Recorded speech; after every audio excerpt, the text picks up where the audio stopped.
It fit right in my pocket. I took it everywhere. Just place it on the window. The reception's better there. I ran my thumb across it till the station came in clear, and I'd sing right along to the sounds that I would hear. Hey guys, what's going on? Hey, this is Vince Bugs, and I'm down here at the RAC Studio flying solo because Mike's got some stuff tonight he's working on. We got Daryl Mosley on tonight. Gonna kick a little bluegrass and talk about that little bit of country music and down home because I'm from Louisiana and I love a little bit of down home music. Daryl, how are you doing? Vince, I'm good, buddy. How are you? I'm doing great, man. How's the weather up there in Tennessee? Because it's hot down here in Florida. Well, you know what we're doing in the 70s today, and it was kind of windy. And of course, for February, I'll take that. Absolutely. That's right. You're not dealing with any ice storms like they do in Arkansas and everything else. So let me ask you, how long have you been playing music, man? You know, I started, like a lot of people, grew up in church singing, started playing guitar about 13, and started singing as a summer job when I was in my teens. And so it's just kind of been a lifelong process for me. All right. So it's like, is your family musicians, or is this just something that you took on as a hobby and just you migrated to it and it just became your go-to thing? My mom, she sang and played guitar in church, and that was really it. But, she's the one that showed me the first 2 or 3 chords on the guitar and got me started playing. And, but it's funny, I live about 5 miles from Miss Loretta Lynn, and Miss Loretta. Get out of here. Yeah, it was great, but she had back then. Of course, it's still here, but it's a little different now. But back then, they had at the like a ranch, like a dude ranch, and all these people would come in and camp, and and so they had a little thing called a campfire show that they hired me to do when I was about 15 or 16. So every night I was doing a little concert for 75 or 100 people, and so it really got me started learning how to sing and entertain for people. And I'll never forget that very first night, man. I sang for an hour. I got paid. I got a girl's phone number. I thought, man, I'm never going to do anything else. This is it. Hey, you're like, hey, I have arrived. That's right. I have discovered my calling. That's right. That's it, man. So, what we're like, so, I'm from Louisiana, and, everything from like bluegrass to blues to jazz to just contemporary R&B. And, and country music all blended, during the different times, because, Elvis was that pinnacle person that kind of blended that soul and that country together. So what were some of the influences that you had, in your life as you went through this and you decided you're going to play music? Who kind of influenced you? Well, see, that's one of the great things about this part of the country is you're right. I mean, there's this mix of all these different styles, and I grew up. My dad loved country music, and so I grew up on that. My mom loved gospel music and singing in church, and of course, then I discovered Elvis early on, like a lot of people did, and but then there was the pop stuff that was on the radio when I was a teenager, and then I discovered Black gospel music like Sister Rosetta Tharpe and and the staple singers, and so there was this huge hybrid of musical styles that kind of developed in me, and I still listen to lots of different things, but it all just kind of came together. Well, I figured you were like back then you're in high school, you were all in about Def Leppard. Not really. That's what's funny is that, I mean, in high school, I sang in some of the little garage bands, and we were doing Styx and Loverboy and that kind of stuff. But secretly, I was listening to Don Williams and Conway Twitty. It was just whatever. So. A lot of people don't give Johnny Cash a lot of credit on a lot of things. He had so much good influences on so many different artists, even, soul artists. And, you look at Johnny Cash, you look at Otis Redding, you look at honestly, I tell people the best music was like at that mid 60s going right into that early 70s. The music is just so vibrant and good, and I think what made you, so the question I would really love to ask is what really made you want to be a professional musician? It was just that, I think initially for me, that love of singing in front of a live audience. I mean, I've done a lot of recording and that sort of thing since then, but recording has never fed me the way that performing live does. And especially now as a songwriter, there's really nothing that compares to writing, creating a song and singing it for people and seeing them get it, or having them come and tell stories about how, that's you were singing my life story and that sort of thing. Realizing that a part of something you've created has found its way into the fabric of their life. That to me, that's what it's all about. Man, listen, man, we've all had heartbreak and we've all, it's that love. And I'm gonna tell you, music just makes things a lot better after a heartbreak, or when you're falling in love. Just music just seems to soothe the soul. So, with that being said, what song are you gonna sing to soothe the soul tonight to start us off? Well, I'll tell you what, I'll sing you one that was actually a number one song for us last year. I mentioned some of my musical influences. I grew up as a child in the 70s, way back before, the internet and cable and all this kind of stuff. And so music was, outside of just the local television station or what you might run across on, on your local radio, it was harder to find. And so when I was a kid, my grandfather gave me this little transistor radio, and it was through that transistor radio that I discovered WLS out of Chicago and Red Hot and Blue out of Memphis, and and some of these other programs and music and musical styles that I might have never heard otherwise. And so Rick Lang and I wrote a song about it, and it was a number one song last year. So I'll share it with you. Congratulations.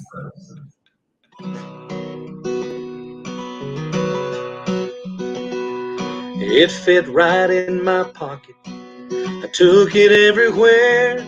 Just place it on the window. The reception's better there. I ran my thumb across it till the station came in clear. Then I'd sing right along to the sounds that I would hear. Well, I couldn't see their faces, but I sure knew the tunes. I'd sing out loud and play pretend guitar on Mama's broom. It drew me like a lighthouse with its tiny amber glow, the best friend of my childhood, my transistor radio. From the Opry down in Nashville to the Ozark Jubilee to the new sounds out of Motown, it all sounded good to me. Well, I sang along with Elvis, played with Bill Monroe on the stage in my bedroom and my transistor radio. Well, I learned to hear the harmony in church and Sunday school, but I practiced with Aretha when she belted Chain of Fools. And early in the morning, if I tuned it in just right, I could hear that banjo picking, making right with Martha White. Well, it's been so many years since those magic boyhood nights. Today I get my music beaming down from satellite. But it never quite feels like it did in those days long ago, when I heard it through the grapevine on that little radio. From the Opry down in Nashville to the Ozark Jubilee to the new sounds out of Motown, it all sounded good to me. Well, I sang along with Elvis, played with Bill Monroe on the stage in my bedroom and my transistor radio. I sang along with Elvis, played with Bill Monroe on the stage in my bedroom and my transistor radio.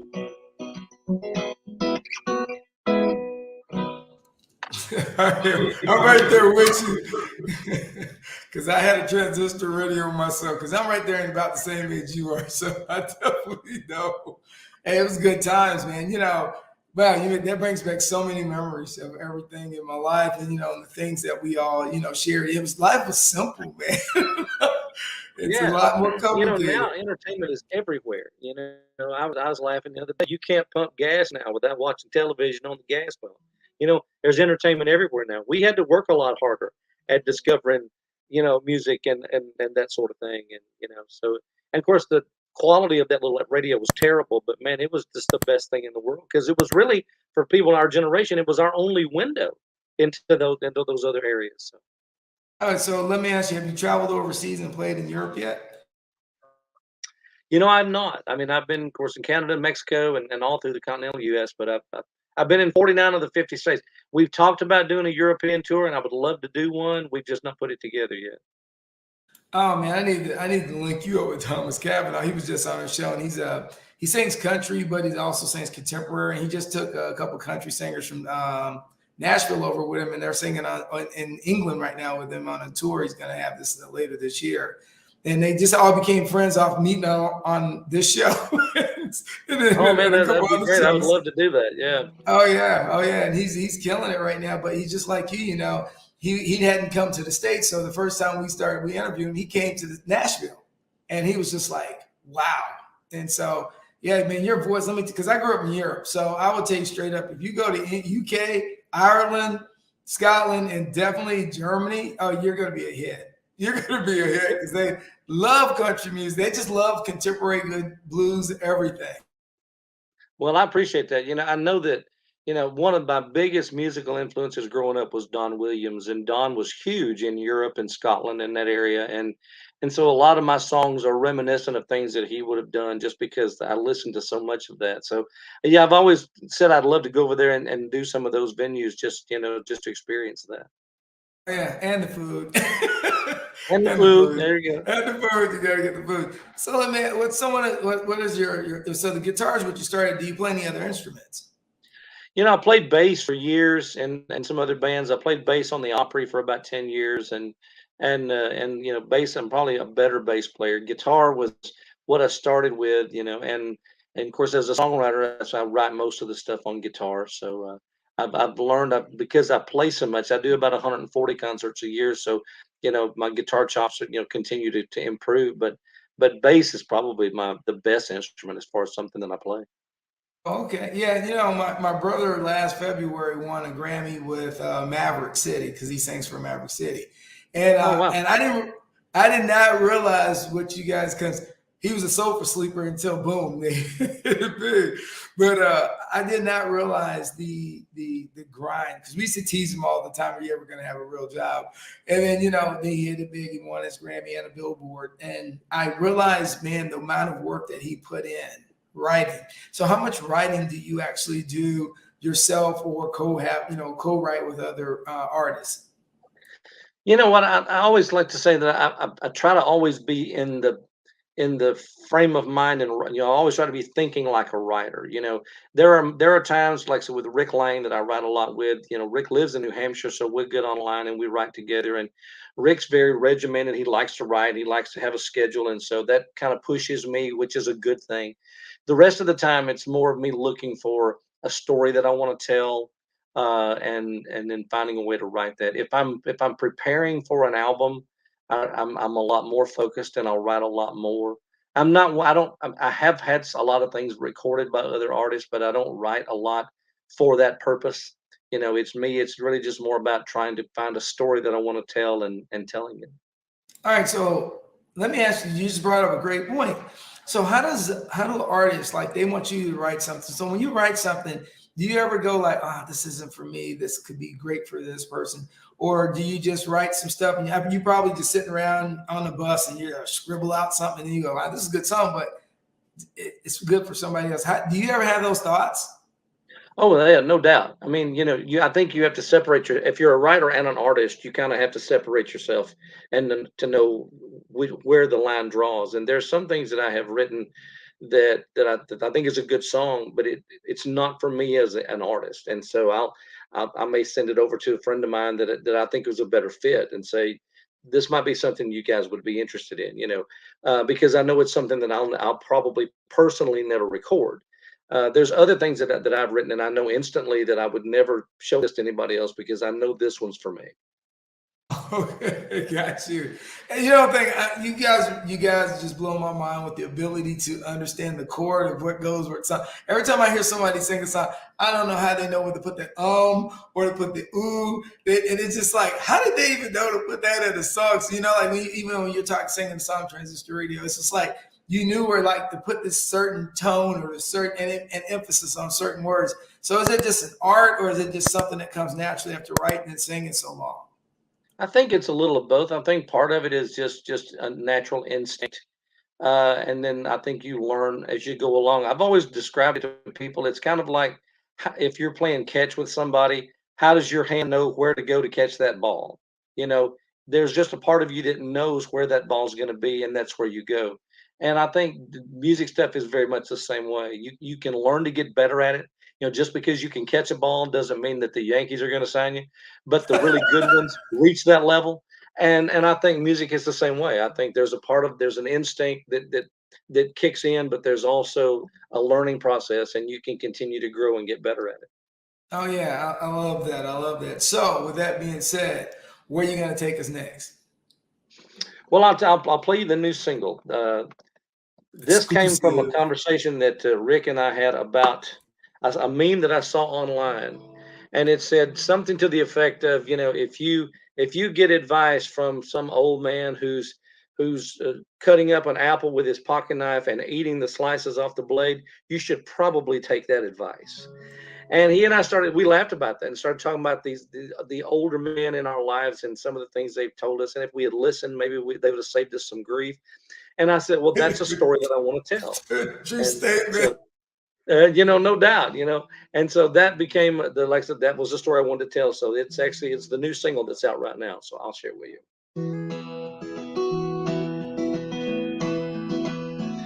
He was peeling an apple, sitting in the shade, eating those green slices right off the blade. Grandpa was what you might say a quiet man, but there was so much wisdom neath that farmer's tan. I said, I wanna be just like you when I'm grown. He handed me an apple, said, this is all I know. Choose the road less traveled every time you can. Try to find the good things in your fellow man. Never hesitate to stand up for the weak, and the bigger man's the one who turns the other cheek. If you can say I'm sorry and learn how to forgive, well then you've had a life well lived. Wealth is not determined by what you possess. You know a dollar bill won't buy you happiness. Take time to show others just how much you care, 'cause love is something you have plenty of to share.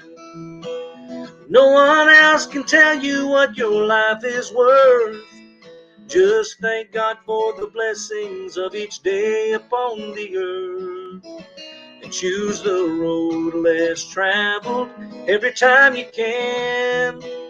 Try to find the good things in your fellow man. Never hesitate to stand up for the weak, and the bigger man's the one who turns the other cheek. If you can say I'm sorry and learn how to forgive, well then you've had a life well lived. If you can make each moment count and give more than you get, then you can turn the page with no regret. Choose the road less traveled every time you can.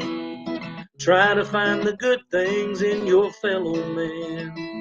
Never hesitate to stand up for the weak, and the bigger man's the one who turns the other cheek. If you can say I'm sorry and learn how to forgive, well then you've had a life well lived. Then you've had a life well lived.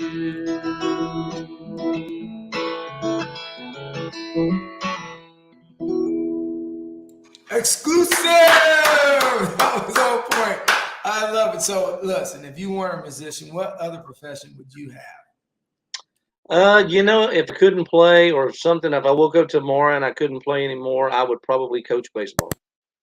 I love it. So what I position would have. did you play back in the day?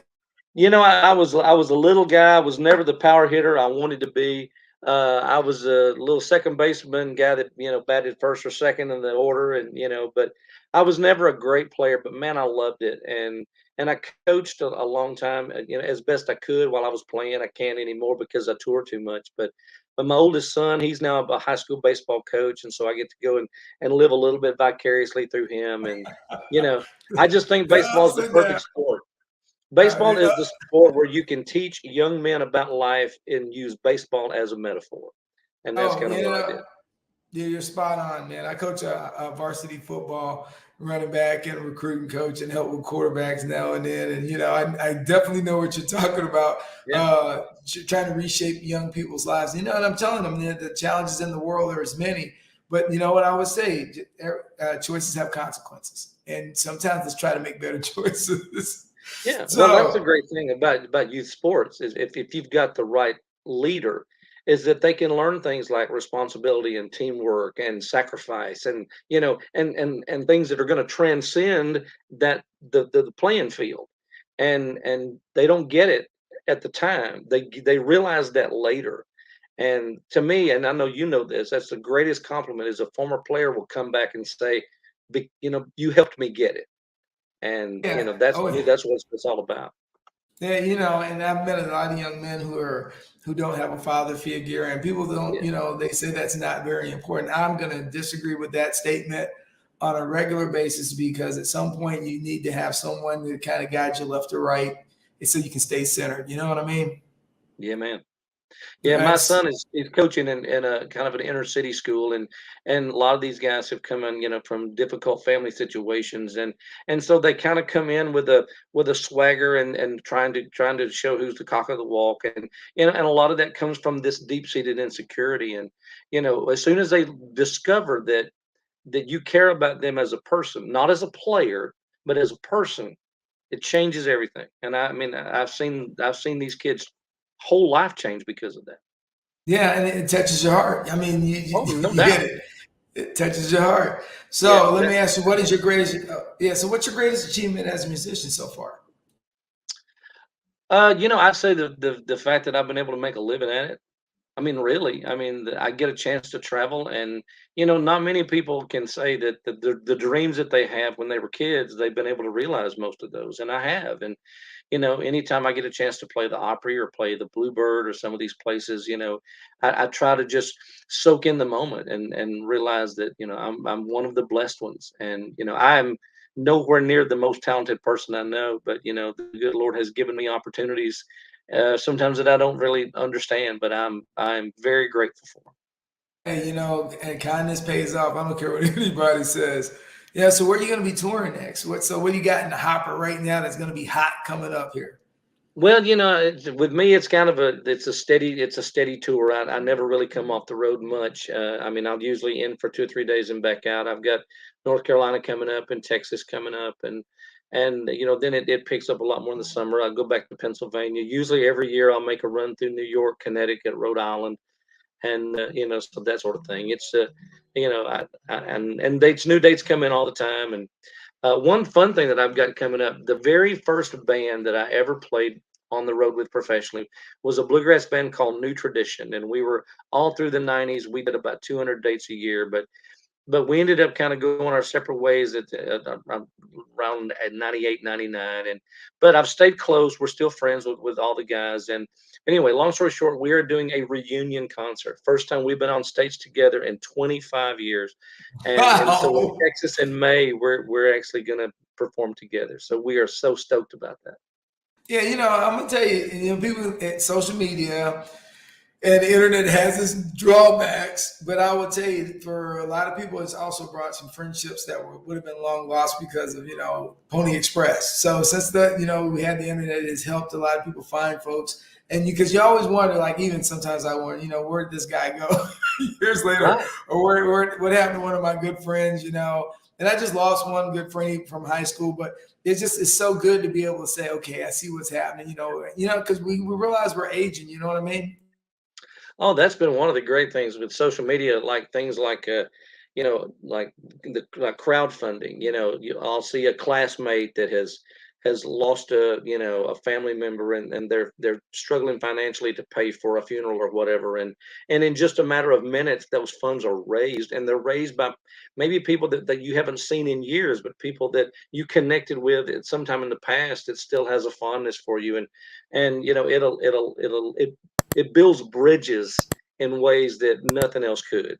And that's, to me, that's been the best part of social media. No, you're absolutely right. It's all about, I'm a firm believer. I try not to go too gospel on my show, but I tell people all the time, my faith in God has probably blessed me threefold. And, looking out for my fellow man, I realize that some people aren't, going to be kind, but I'm going to do my best to be kind until the day I go, man, because it's just, I've been blessed by so many other things. So Daryl, you're on point on that. So before we get here, get to your last song, I want to ask you, if you had to give any advice to your younger self and what you know now, what would you tell your younger self? Um, don't compare yourself to anybody else. I mean, that's really it. I mean, because, and I think that's probably more true now than ever, because as we talked about in social media, we all tend to have this public face that we put in, and that maybe not is exactly realistic, and it's real easy now, I think, to kind of compare yourself to the public face of other people, and but I believe that we all have we are all different. We each have gifts, talents, skills, abilities, personalities that are unique, and our path is different from everybody else's path. And I think life is really about learning who you are and what you have to offer and what you can bring into the lives of other people. And if you can stay focused on that, then all the other stuff it'll come back around. It'll all come back to you. All right, that's great advice, Harry. You heard that, guys. You heard Daryl tell you, man. Don't compare yourself to other people. Always stay focused and true to who you are. And with that being said, Daryl's gonna take us home. And what you gonna drop, Daryl? Because let's take it home. There's a gentleman that used to live in my town. He's passed away now. John L. Mays was his name, Mr. John. Some people called him, or John L. John was a black man who was severely autistic. But Mr. John got up every morning and walked. And he would go to the nursing home and visit with everybody. He would walk to the hospital and visit with everybody. He would go to the funerals of every funeral we had in town. And when he finally passed away, of course, it was the biggest funeral we'd never really ever had here. He's kind of a local folk hero. And but before they left the funeral home to take him to the cemetery, they drove his route, and which I thought was appropriate. But on his tombstone, there's a carved picture of him, and at the top it says "Walking Man." And Wow. and, because for people who didn't know his name, that's kind of how he was known. And I wanted to honor him in a song and some other walking men. And so this will be on the new album. The new album comes out later this year, but this will be on the new album. You could find him every morning on the sidewalks of our town. Rain or shine, it didn't matter. Mr. John would make his rounds.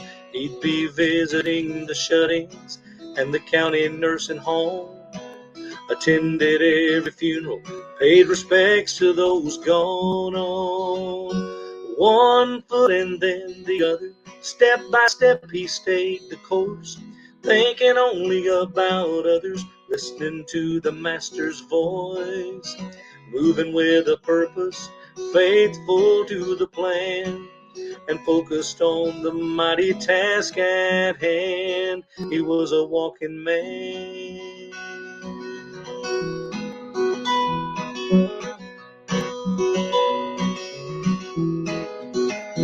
From Atlanta down to Selma and the streets of Montgomery, he would walk demanding that all men be treated equally. They gathered like a storm cloud and rained down on D.C., brought change to a nation with a walking preacher's dream. One foot and then the other, step by step he stayed the course, thinking only about others, listening to the master's voice, moving with a purpose, faithful to the plan, and focused on the mighty task at hand. He was a walking man. Well, there are those who'll take a side, Some who'll take a stand, but few will take the steps required to help their fellow man.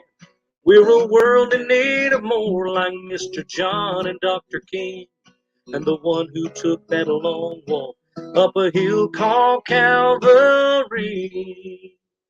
First one foot and then the other. Step by step he stayed the course, thinking only about others, listening to the master's voice, moving with a purpose, faithful to the plan, and focused on the mighty task at hand. He was a walking man. He was a walking man.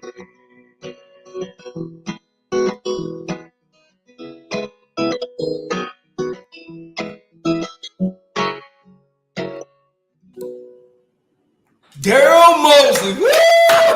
Hey, that was beautiful. And I love the punch with Martin Luther King and just the simple fact of, simple kindness, man. That is just amazing how you put that together. Daryl, I appreciate you coming on the show tonight. It's been a blast, man. And it's been a pleasure having you out here. And stay blessed, man. Hope to have you back on when you're already blown up. So, I appreciate you talking to the little people tonight. Oh, there's no little people, man. There's just people. So, Vince, it's been a joy. I appreciate it.